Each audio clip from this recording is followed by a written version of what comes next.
La electricidad es el conjunto de fenómenos físicos relacionados con la presencia y flujo de cargas eléctricas. Se manifiesta en una gran variedad de fenómenos como los rayos, la electricidad estática, la inducción electromagnética o el flujo de corriente eléctrica. La materia que nos rodea está formada por cargas eléctricas positivas o negativas. Las cargas eléctricas negativas se denominan electrones. La corriente eléctrica es el movimiento de los electrones a través de un conductor. Se mide en amperios.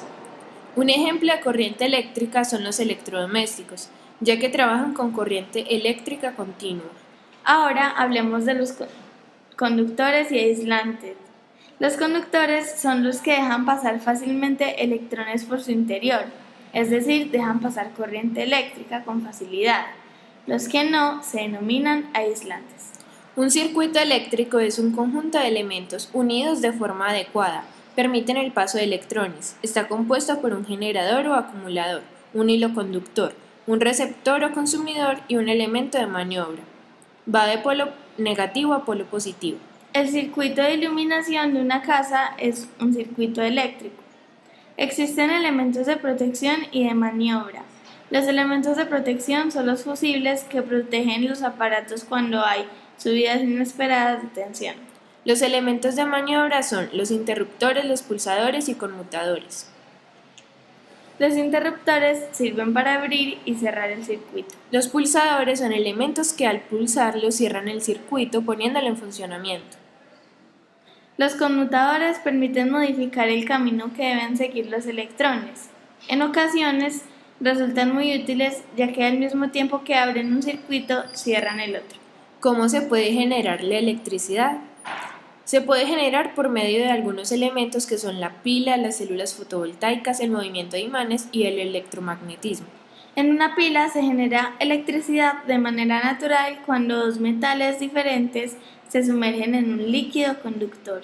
Las células fotovoltaicas generan electricidad mediante un panel fotovoltaico que consiste en muchas células fotovoltaicas conectadas entre sí. El movimiento de imanes se utiliza para generar cantidades inmensas de electricidad. Se descubrió por medio de dos experimentos, de los cuales se concluyó que la corriente eléctrica pasando por un conductor actúa como un imán.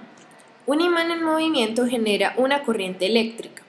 El electromagnetismo es la parte de la física que estudia las acciones y reacciones de las corrientes eléctricas sobre los campos magnéticos.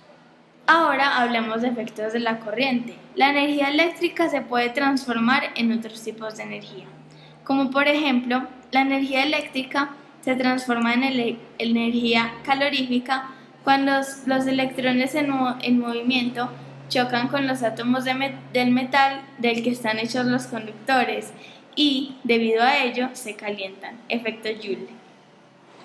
Otro tipo es la transformación de energía eléctrica a energía luminosa, como es el caso de los bombillos. La energía eléctrica también se puede transformar en energía mecánica, cuando se conecta un motor a una fuente de energía eléctrica y empieza a funcionar, como los ventiladores y lavadoras. De energía eléctrica a energía química. Esta transformación se realiza mediante un proceso llamado electrólisis. De energía eléctrica a energía magnética y se utiliza para hacer timbres, grúas, entre otros. La potencia eléctrica nos indica la energía eléctrica que se consume en la unidad de tiempo, se mide en vatios, W, o en kilovatios, kW. Dentro de las funciones de la potencia eléctrica se encuentra el cálculo de cuánto cuesta la electricidad. Se utilizan las unidades de kilovatios.